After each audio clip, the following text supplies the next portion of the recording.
Stites, president of the Woodbury, Cottage Grove, St. Paul Park, and Newport League of Women Voters. The purpose of our league, both nationally, state, and local, is to empower voters and defend democracy. The League of Women Voters is a nonpartisan political organization. Its mission is to encourage informed and active participation of citizens in government, work to increase understanding of major public policy issues, and influence public policy through education and advocacy. The League strengthens our communities by promoting voter registration, conducting candidate forums, and informing voters on public policy through education.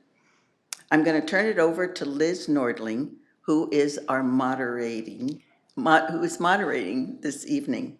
This evening's candidate forum is for Woodbury City Council. Because of safety concerns with the coronavirus, we've had to divide the candidate forums into two because we have the great opportunity to have 8 total candidates. So each session of our forums that are being taped have 4 candidates in them. Be sure and watch both tapings so you get a full view of all 8 candidates. Liz? Thank you. Good evening and welcome to this League of Women Voters Forum for the candidates in the November election for Woodbury City Council. This is part 2 with the next 4 candidates. This forum is being taped by the South Washington County Telecommunications Commission and will be available later on. The order for speaking tonight will begin in alphabetical order and will be rotated thereafter.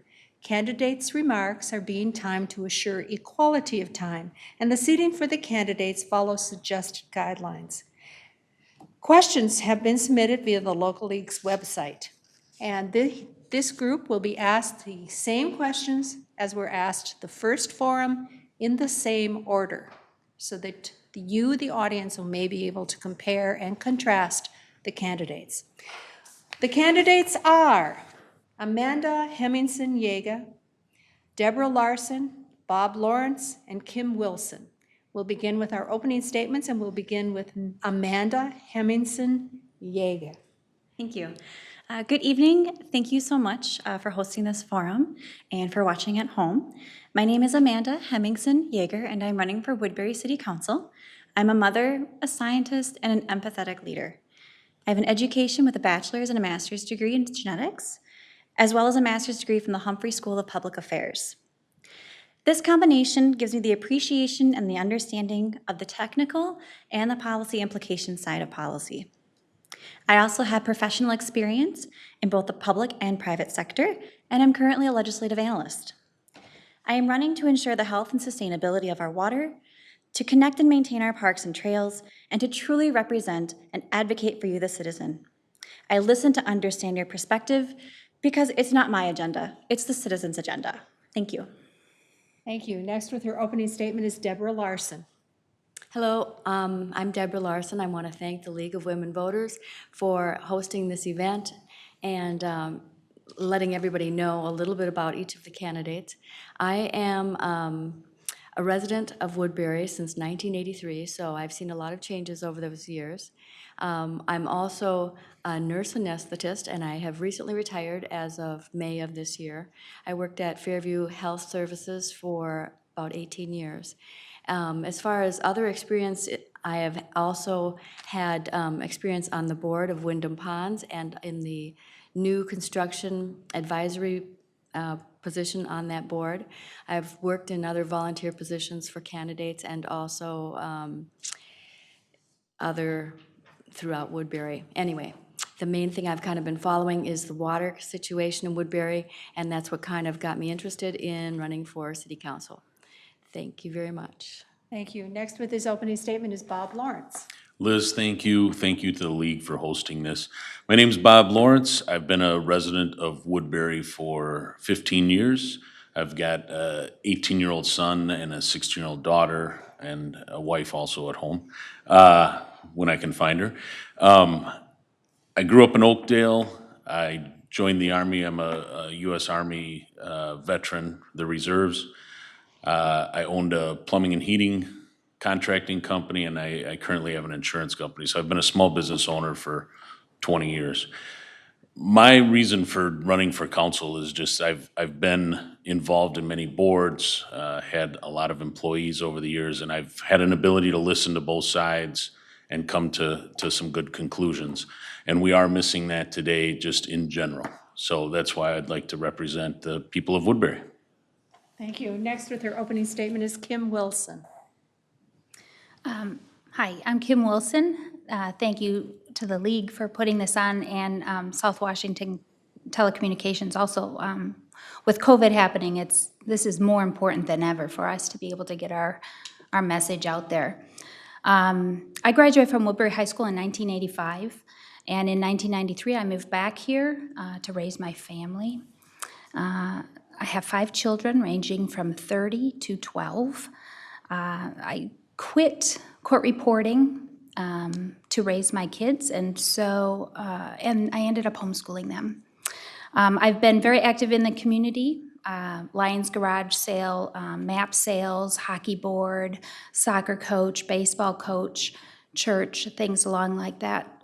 So I am looking to be on the board for a number of reasons. The top 3 are fiscal responsibility, clean water, and responsible growth. Thank you.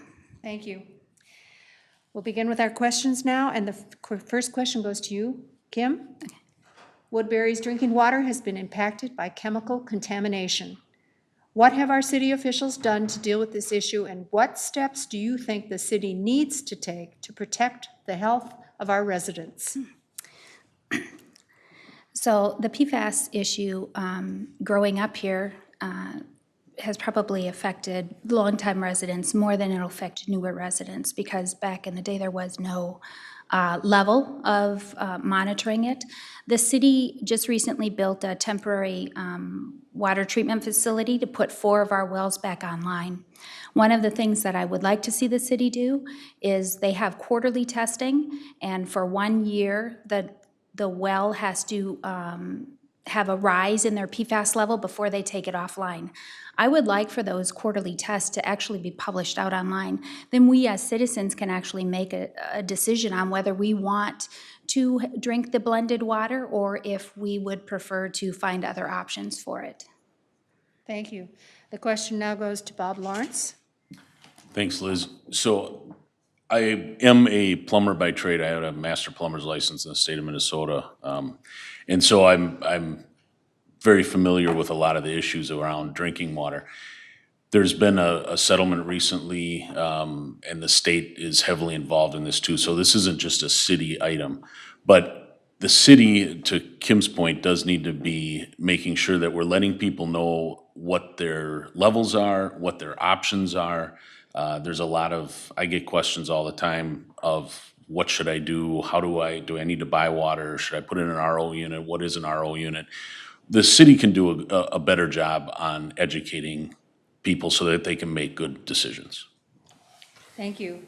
The question now goes to Amanda Hemmingson-Yeager. Right. Thank you for the question. What has the city done? We've discussed the temporary water treatment facility, which given the emergency powers that given the state of emergency that they announced earlier in the year, they were able to complete that treatment facility in, I think, 5 months, so that was great. I also had the opportunity to talk to the gentleman at Public Works who is in charge of the water treatment in the city, and it was really nice to discuss chemistry and biology with them. He assures us that our city drinking water is safe. I could go into a lot with the Department of Health and the threshold levels of detection, but what that leads me to is the city needs to do a better job communicating that. Citizens are nervous, they're scared about these perfluoroalkyl and polyfluoroalkyl substances, and we need to make sure that we keep our voice with the settlement money and that we continue to really outreach and engage our community so they feel safe. Thank you. The question now goes to Deborah Larson. I have been following this for a while, and they just recently had another meeting and I was happy to see that we've got an additional 700 million coming in, which is great, to do sustainable water. And this is from the Department of Health and also Pollution Control Agency. So it looks like we have the money available. This treatment facility is temporary, and I'm not exactly sure how long that is going to be effective. I tried to find that, research that out, and I couldn't find it. But anyway, this plume is moving, and it moves south, and it moves toward the river. They check these levels frequently, every quarter. However, one thing that you can do is to buy a pure filter, which is it has activated carbon in it. You can put that on your faucet and use water through that, so you can be assured that it will be safe. However, they say that the water is safe to drink as it is now. Thank you. Are there any additional comments? Hearing none, we'll move on to the next question. It goes to you first, Deborah. Since the demise of the Woodbury Bulletin, what ideas do you have to enhance communication between the city and its citizens? Well, I know that they are talking about doing things online. They do have the woodburymn.org site where you can sign up for emails to be sent to you on different topics, and I just recently did that. So you can pick as many topics as you'd like, and those will be emailed to you. Some people, however, don't like to be on the computer, and less time is better there. I kind of do like the newsletter. I would like to hang on to it. If we could send it out maybe less frequently, that might be something that would be in the budget. It's just a proposal, but I would still like to see something by paper going out to citizens. Thank you. The question now goes to Amanda Hemmingson Yeager. So part of representing is listening to people, and you need communication to get that message back and forth. We are the 8th largest city in the state, and the fact that we do not have any sort of news publication is concerning to me. That should be a top priority to get our unique concerns, our unique needs out to the public. There is the In Touch newsletter, the In Touch emails. However, those are an opt-in service, and I would like to see the city explore some other ways to reach versus just waiting for an opt-in. If there's an opt-out option, those have been shown to be more effective. Lastly, I noticed in our budget that we really only have 3 full-time positions in our communications department. Again, we have 72,000 people, and if we really want to get engaging and really want to get our finger on the pulse of the community, we need to better fund our communications department. Thank you. The question now goes to Kim Wilson. I missed the bulletin. There was a lot of great information in there on what was happening, what restaurants were opening, what businesses are opening. The city's public notices were listed in there. That's how you found things out, what was happening. I don't have an answer.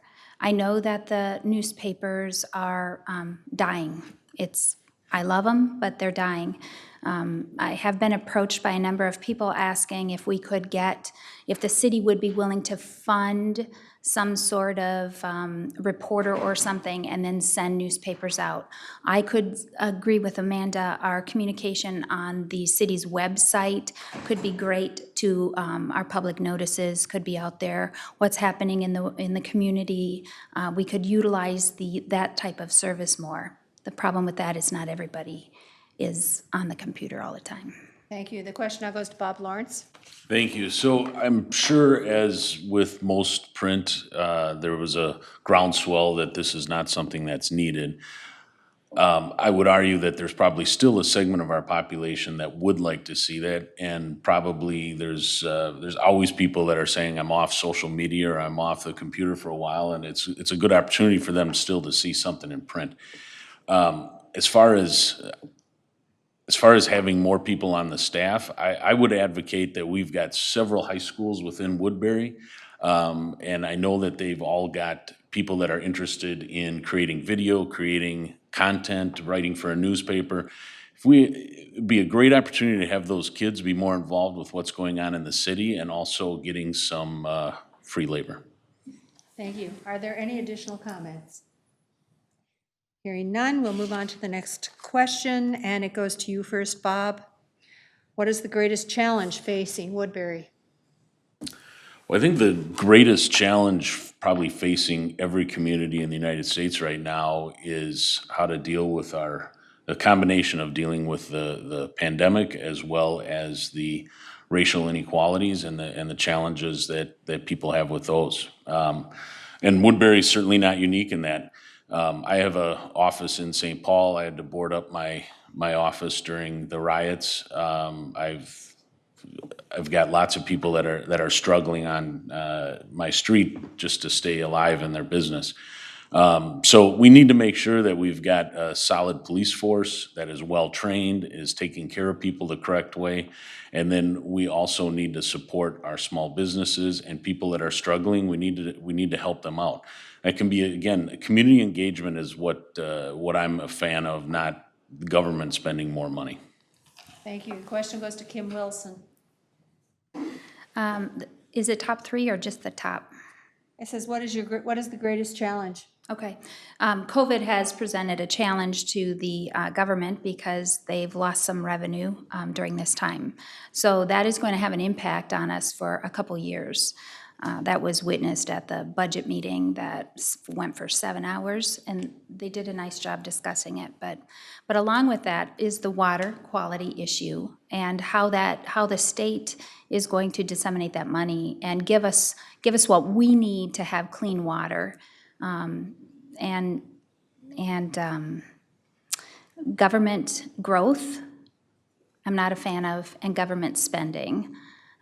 We need to spend money as a government, but we need to maybe tighten our belts as a government and not always look to the people for the taxes. Thank you. The question now goes to Deborah Larson. This is a good question because you're torn between COVID, and I think what's been accompanied with the COVID restrictions and isolation, et cetera, has maybe even propelled some of the violence that we're seeing in Minneapolis. I'm not sure, but the other high priority is public safety. I know I was nervous when they were giving information out that they've closed the daycares, the children are coming home, and all the stores in Woodbury are all boarded up with plywood. It's scary.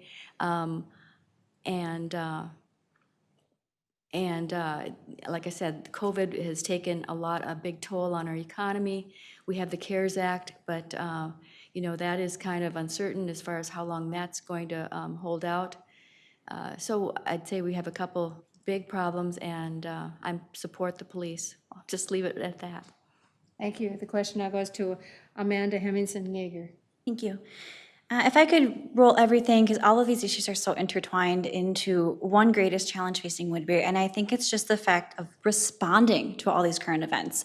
Even in everyone's recent memory, water was a huge issue, and then we got COVID. And then we have issues of racial equity really coming to the surface. And then we have the issue of growth, and we have small businesses reacting to COVID and the public reacting to COVID. And the city is speaking out. They're speaking out to us. They're speaking out in the form of protests and rallies, and they're looking to the city for leadership. They're looking for the city to take a stand, to set the tone, so that we can start to heal, we can start to move forward, we can start to really be a community that is all together and united. And that will happen when community members are feeling heard and they're feeling safe. Thank you. Are there any additional comments? We'll move on to the next question, and it goes to Amanda first. What is the role of the city government in addressing the impacts of rapid growth and development? When it comes to rapid growth and development, I really think that the city has a lever. They are basically told, as part of the 7-county metropolitan area, the city has been told by the Met Council to expect 90,000 people by 2040. And Met Council basically tells Woodbury, figure it out. How are you going to fit all those people in your community? We are right at the end of phase 2, about to start phase 3 of development, and everybody can see that down in the southern part of Woodbury.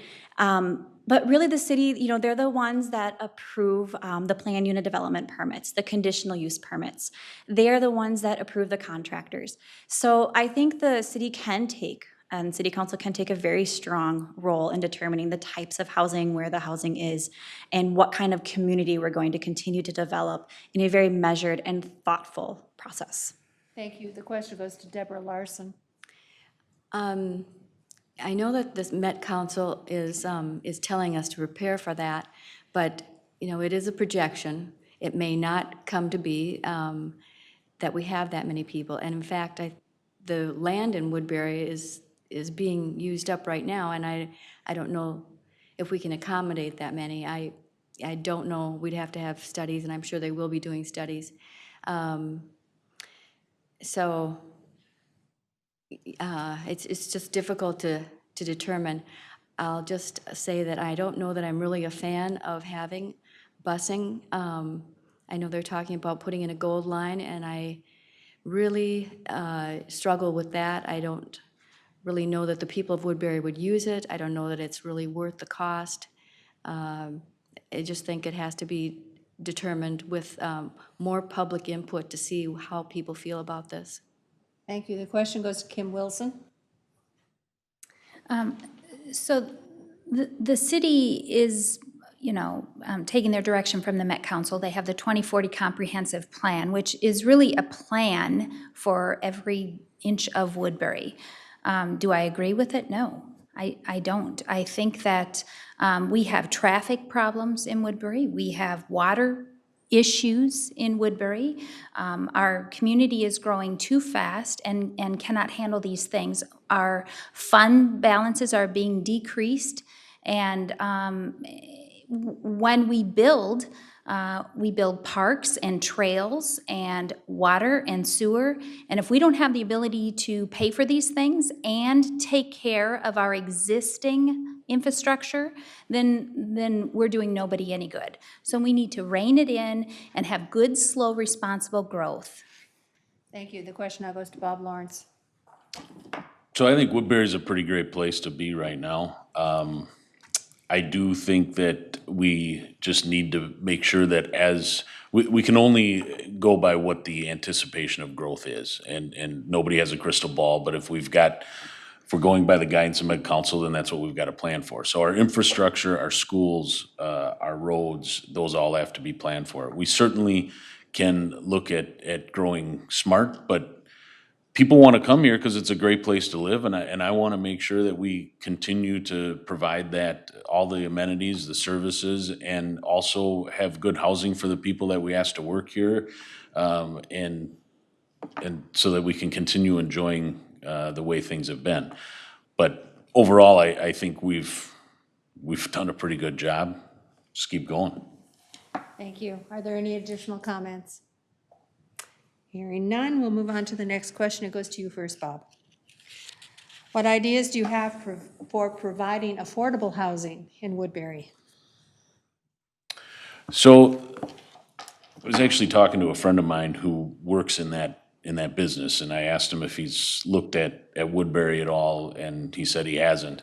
But I got an idea of how they function, how it works in different communities. Again, this kind of goes back to my previous statement that we don't have enough affordable housing in this community for the people that work in this community. And to ask people to travel a great distance, especially if we don't want to provide public transportation, we should be providing some more affordable housing. Those are also the people that are going to buy the next houses as people move up from their starter homes.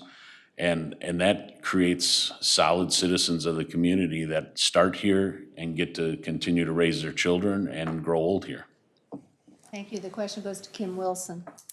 So I think Woodbury has a few affordable housing places, and I think they're building a new one out off of Settlers Ridge and Hudson Road. Is another one that's going in. So to go to Bob and Deb's point, if you're going to have affordable housing, and how is the transportation going to be dealt with? How are they going to live in the community?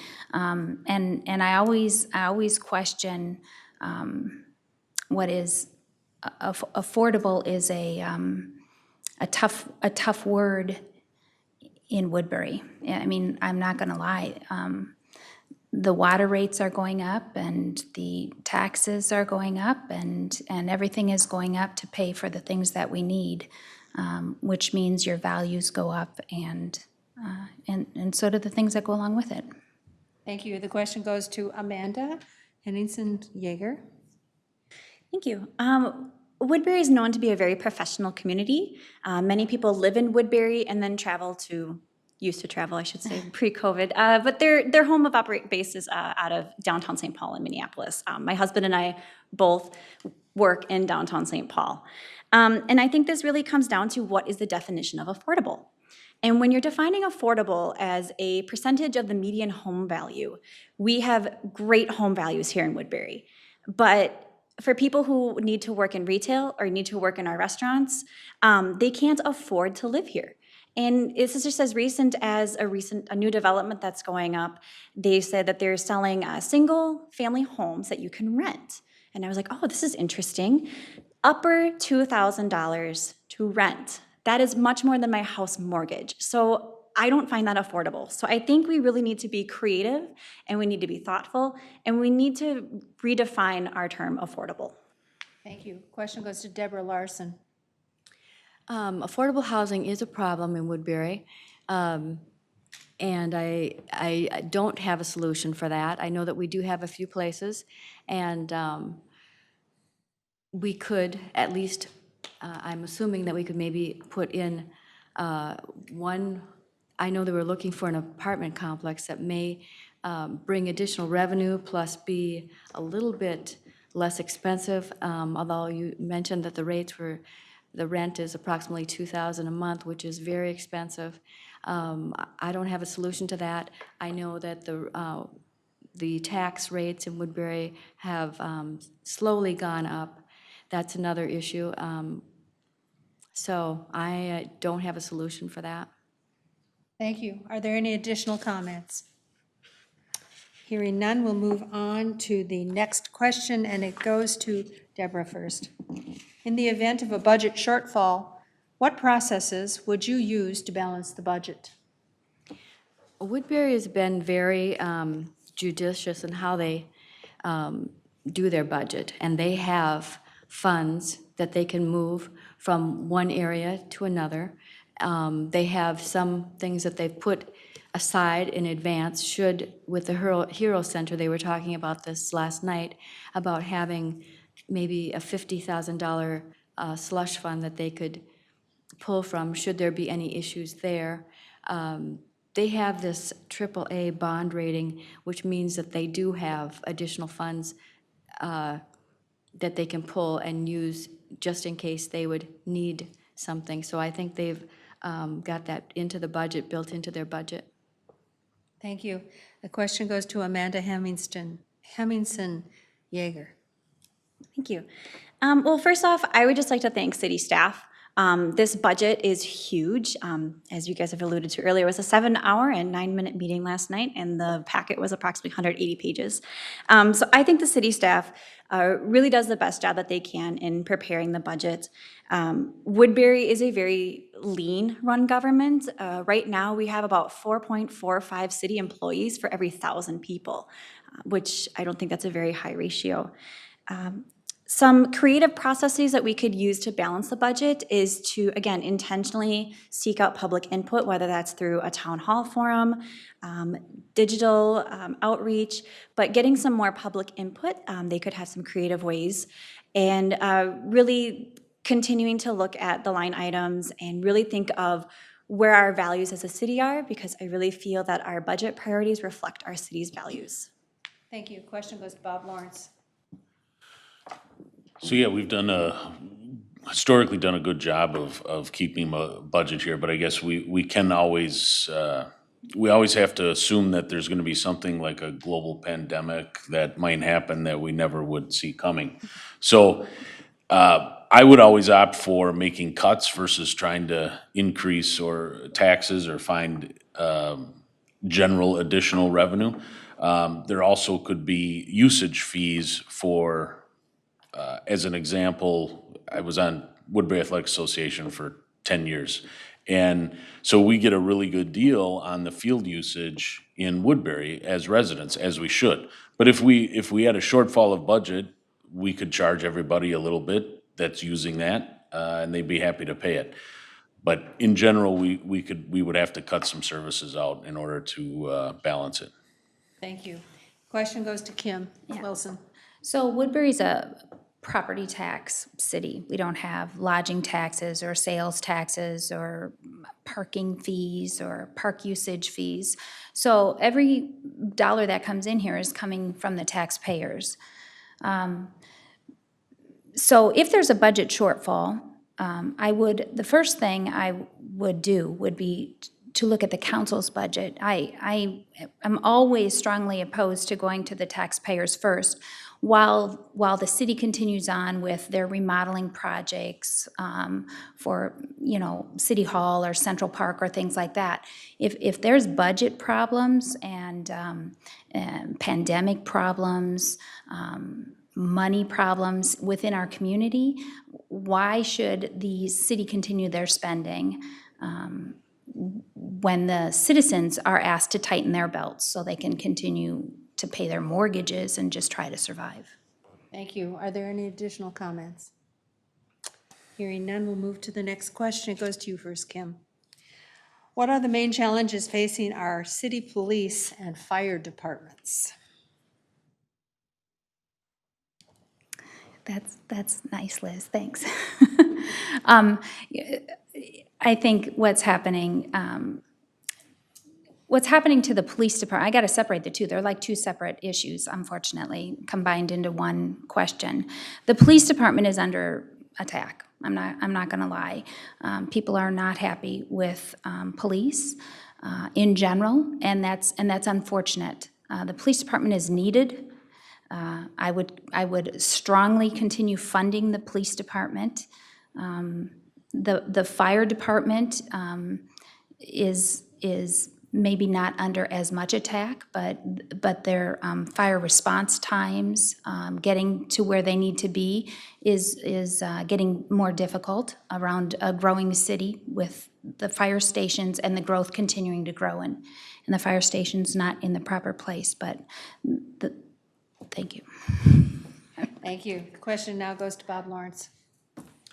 I think the main challenge facing certainly our police department is that for a long time, we've asked our police in all communities to do much more than what traditional policing was.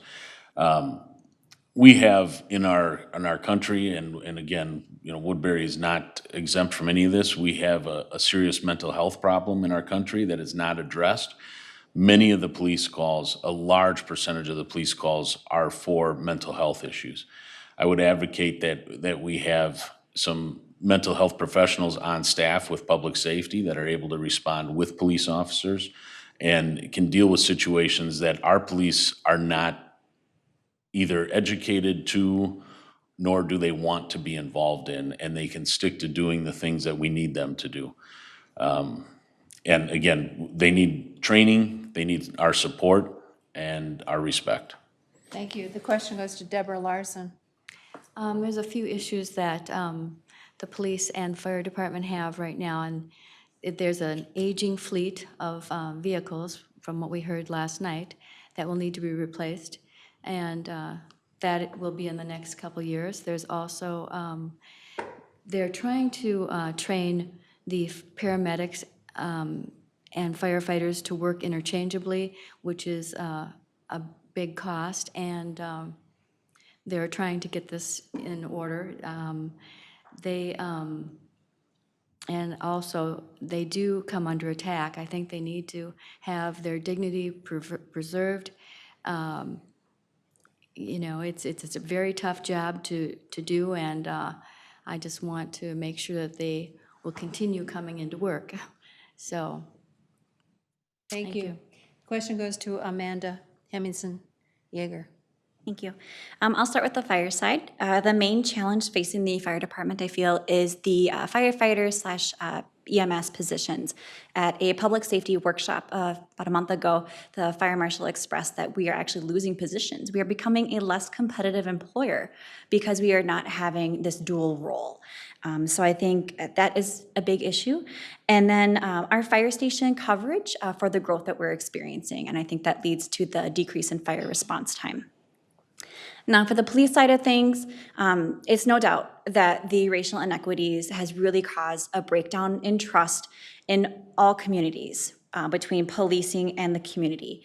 And that takes very thoughtful, and we need to address that and build back that trust. But not only is this breakdown in trust hurting the community, I'm concerned for our police officers too, and the job stress that they're experiencing and coming to work and being able to come to work and then to go home. Thank you. Does anyone have any additional comments? Yes, Kim?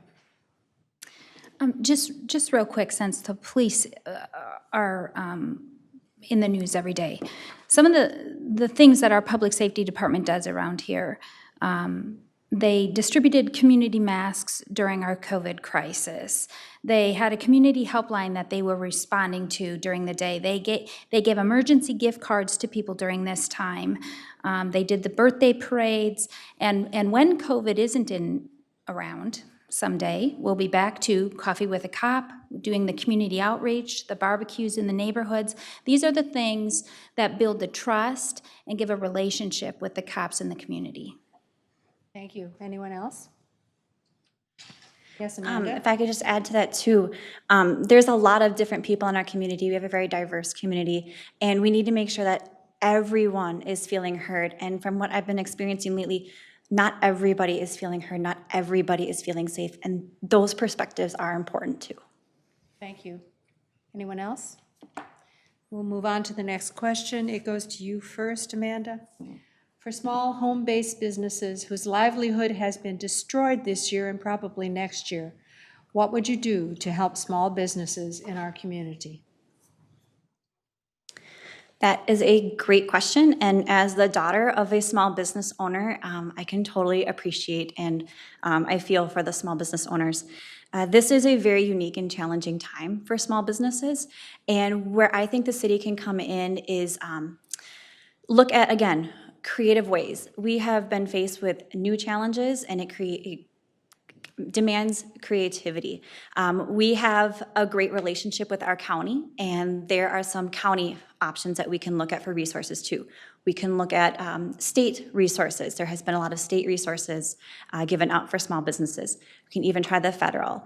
I'm a scientist. I will run down the data until I have an answer. But then I would also like to think too that the minority businesses, minority-owned businesses can't be forgotten in this too. We need to make sure that all of our planning, again, is thoughtful and equitable and reaches as many people as we can. Thank you. The question goes to Deborah Larson. I just got a notice, well, within the last couple of weeks, that Washington County and the CARES Act has increased the parameters for which businesses are able to qualify. I've got specifics that says that they've included businesses with up to 75 full-time employees and those in operation through 2020, and those with annual revenues up to $5 million.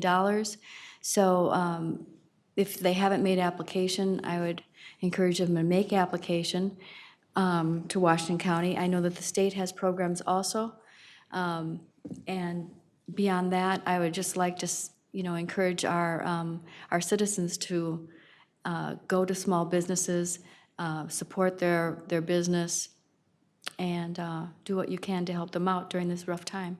Thank you. Question goes to Kim Wilson. So the city has stepped up during this time of COVID, and they've worked with the restaurants to get some outdoor seating, maybe where it wasn't allowed before. There were liquor license fees that were actually refunded during this time. And I personally would reach out to the businesses, personally, to find out what their needs are, what's happening with their business, how are things looking. I would also have information available to them for Washington County and the state and the CARES Acts that are available. I would refer them on to people who would be able to help them with the applications that need to be filled out so they can get those that money coming in. And I'd also work closely with the Chamber of Commerce because they would have a good pulse too on the business community and figure out what businesses need help. Thanks. Thank you. Question goes to Bob Lawrence. Yeah, so I've been a small business owner now for 20 years, and it certainly is a challenging endeavor. And so I know the pain that a lot of these businesses are feeling. The programs that are offered by the city and local, federal, state government are wonderful, but we also have an opportunity within our own community. We've got banks that have money. We have accountants that understand how to fill out some of these forms that, be quite frank, small business owners are really good at whatever their business is. They're not necessarily really good at filling out forms and accounting functions. So again, putting those people together, the city can do a great job of sending out information, having seminars to educate people and put them together with people that need help, and it's also a great opportunity for mentorship. Thank you. Does anyone have any additional comments? Hearing none, we'll move on to the next question. It goes to you first, Deborah.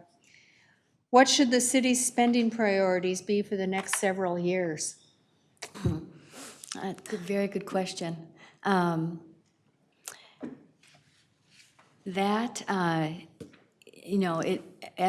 I went to the budget meeting last night, there are everyone has a list, every department has a list of where they think they can spend money, and it's a wish list, and then there are the essentials. Well, some of the essentials, I think, are the infrastructure. From what I understand, that needs to be taken care of. That would be top priority. And then they have also made it a high priority to maintain some of the aging trails that we have, keep the parks up to date, and looking for maybe revenue there and some of the different ideas that they may be doing with parks. So those are, I think, essential pieces, and then beyond that, we can just see exactly what other things may come to be. Thank you. Question goes to Bob Lawrence. So, the number one priority of the city has to be to provide safety to its citizens. So our public safety, which consists of the police and fire, has to be in good working order. We have to have the right number of people, we have to have properly trained, and we gotta have good equipment.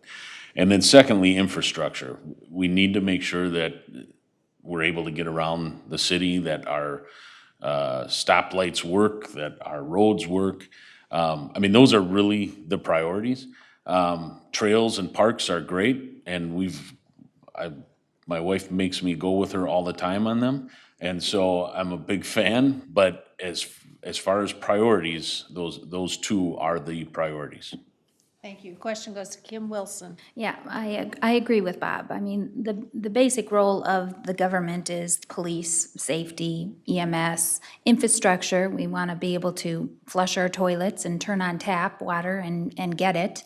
And those things are aging in some spots of Woodbury and need to be addressed. Parks and trails are a huge part of Woodbury. That's why people come here. That's why we love it here. They're always used, especially now with COVID.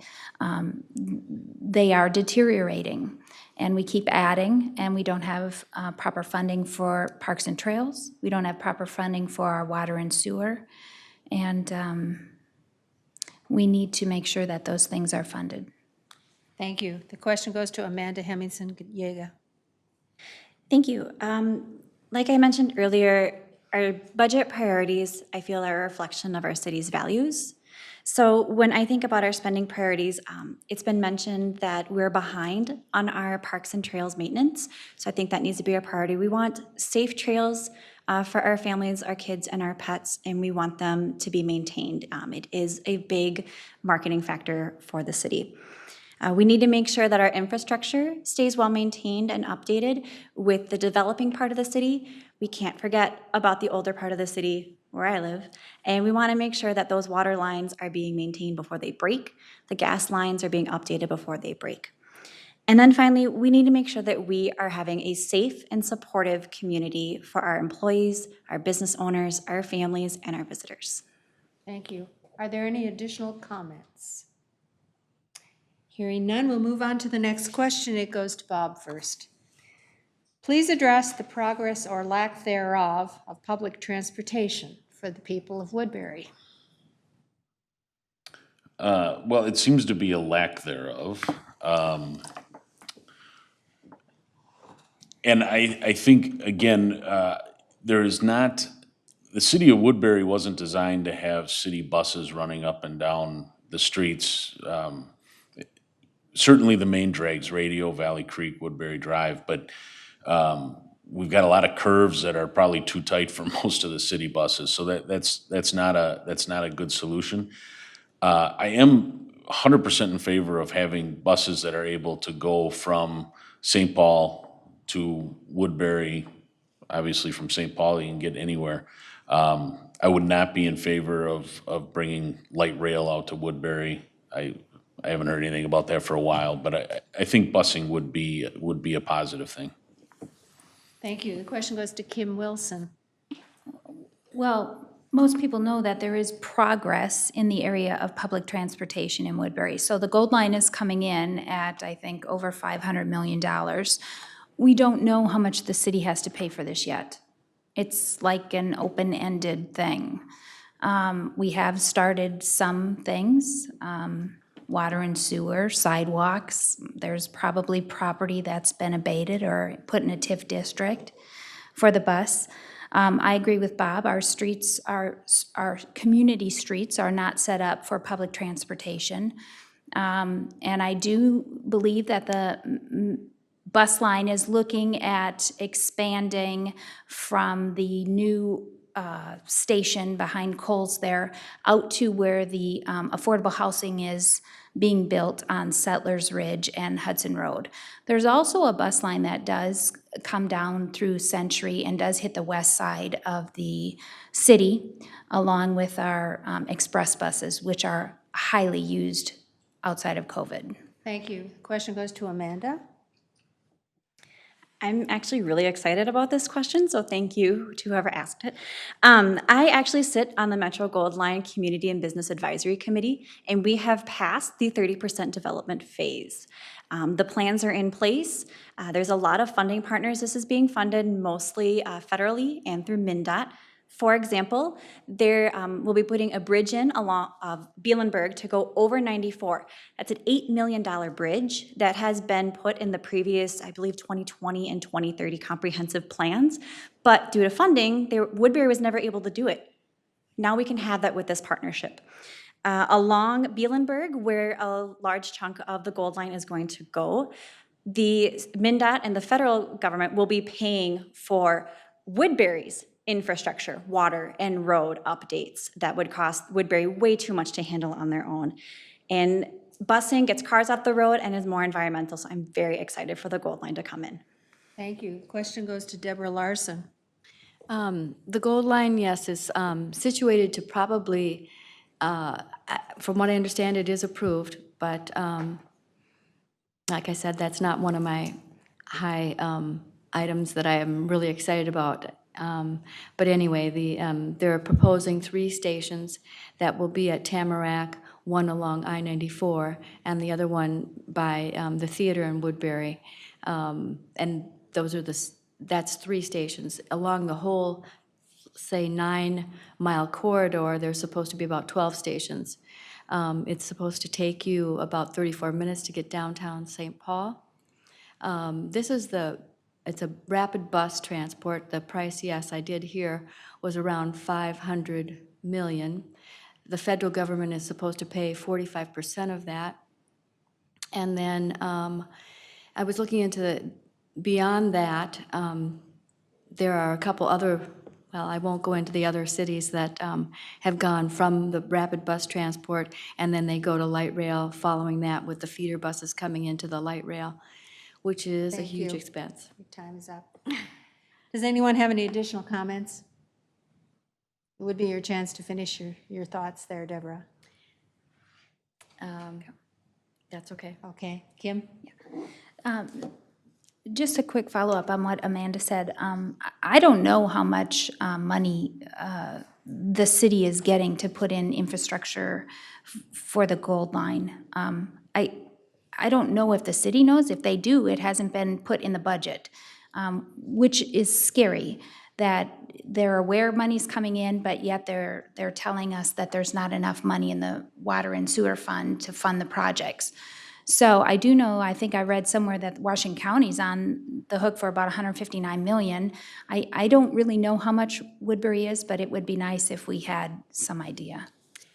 Can I add something? Yes, Deborah. I was at the budget meeting, and from what I understood, they had in 2023 a 1.2 million that was slotted to go in for the Gold Line, is what I saw. Whether that was accurate or not, I'm not sure, but. Thank you. Any other comments? Then we're going to move to our last question, and it will go to Amanda first. As somebody who wants to know more about you, what has been your involvement in the community? Great question. Well, like I just mentioned, I sit on the Metro Gold Line Community and Business Advisory Committee. I also volunteer at my place of worship. We love the Parks and Rec system. We were comfortable enough this summer signing our 2 little girls up for soccer through the Parks and Rec, and it was a great, safe way to get the kids some fresh air and some exercise and kind of bring things a little bit, I guess, back to normal. I continue to find new and innovative ways to network. I have been networking with members of the state legislature to basically further my education, my experience when it comes to political endeavors, but I'm always looking for new, creative, innovative ways to continue to learn more about the city and the community members that live inside of it. Thank you. Question goes to Deborah Larson. My involvement in the community, I have worked for different candidates over the years. I've also belonged to St. Ambrose Church. Prior to that, I belonged to Guardian Angels. And my son was in Boy Scouts. We did a lot of things with Boy Scouts in the community, and we met at different churches, did different services through that. And I think that's all I can come up with. Thank you. Question goes to Bob Lawrence. So I was a member of the Woodbury Athletic Association board. I was a director of football for 5 years, and then I was a vice president for 2 years, in addition to coaching darn near everything, several things I didn't really know much about. But overall, I was involved in the Athletic Association for 10 years. I was a Cub Scout leader and Boy Scout leader at St. Ambrose for many years. Last year, I found myself on the Grand Avenue Business Association, and after Grand Old Day got canceled, I became the chair of Grand Old Day and brought that back. And that's been enough. Thank you. Question goes to Kim Wilson. Sure. So some of the things I've done in the community, I've coached baseball and soccer. I've sat on the hockey board. I used to be, I retired from the position, in charge of the Lions garage sale directories. By the way, the Lions garage sales are going on now, so in case you didn't know with all the traffic. I am now it's National Archery in the Schools program, or NASP, so I'm an archery coach now. I've been active in my church, And really, for the past 5 years, I have attended these council workshops and meetings so I could figure out how things are going in the city and how they manage their money and their time and their budgets. Thank you. That, as I said, was our last question, and we'll now go to closing statements, and we're going to go in the reverse order that we did opening statements. So we'll start with you, Kim Wilson. Super. Thank you. Again, thanks to the League of Women Voters and South Washington County Telecommunications for this opportunity. As I said, for 5 years, the past 5 years, I found myself at council workshops and meetings, some going way too long, and to try and figure out how things are going, how they manage their money, their assessments for roads, how they handle future planning.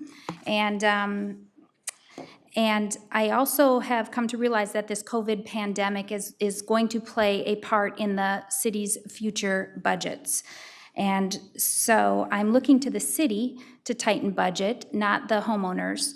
And if I am fortunate enough to be elected, I would always be an advocate for the people, and I would promise to remain fiscally responsible and work for safer and cleaner and more affordable water, and use common sense for our growing city. Thank you. Thank you. Now with this closing statement is Bob Lawrence. Thank you, Liz, and thank you to the league for hosting this. I haven't been attending a lot of community city council meetings. There's a lot of topics that I'm not intimately familiar with, and when I need to be, I will become that. I think we all share the same goals. We all want a good place to live. We all want to feel safe. We want a job. We want to have our kids be educated. Our differences are just the way we get there. And what I've watched over the past several months is that people that have these differences can't even talk to each other anymore. I've prided myself on my ability to listen to other people, to be empathetic. And I know that if I have this opportunity, I will be able to get some things done that with people of differing opinion and still have a positive outcome. Thank you. Now with her closing statement is Deborah Larson. I want to thank the League of Women Voters for hosting this to inform the voters of our differences and our similarities. I just wanted to, I guess, a couple things about myself. I am used to working with people and collaborating. I've been in the workforce for years and have done that for years. And some of my strong positions are for safe city streets. I'm fiscally responsible, and I want the best for Woodbury. I've lived here a long time. I want to see it prosper. Thank you. Now with her closing statement, Amanda Hemmingson Yeager. First of all, thank you, Liz, for moderating. Thank you to the League of Women Voters for hosting this forum. Thank you to the city for letting us host in this space. Huge thank you to South Washington County Telecommunications. And finally, thank you to all of you watching, hopefully comfortably in your homes. I'm a very empathetic, detail-oriented, and accountable person. I take a comprehensive look at all angles before I make decisions. My analytical thinking, paired with my policy education and experience, allows me the understanding of the implications of policy, how to implement it, and then communicate it to you, the public. I want to ensure that our water is healthy and safe, our parks and trails are well maintained and connected, and that you feel represented on City Council. I am a serious candidate, and this is shown by my endorsement by the SD53 DFL, as well as the Minnesota Association of Professional Employees. I hope to earn your vote this election. Early voting starts tomorrow, and I'd love to hear from you. Check me out on Facebook or amandaforwoodbury.com. Thanks. Thank you. You've heard now all 8 candidates for 2 positions on the Woodbury City Council. The lead thanks the candidates for their participation, SWCTC for taping the event, the City of Woodbury for the use of their facilities, our league volunteers, and you, the audience, for your attendance and interest. Let your voice be heard. Vote by November 3rd. Thank you and good night.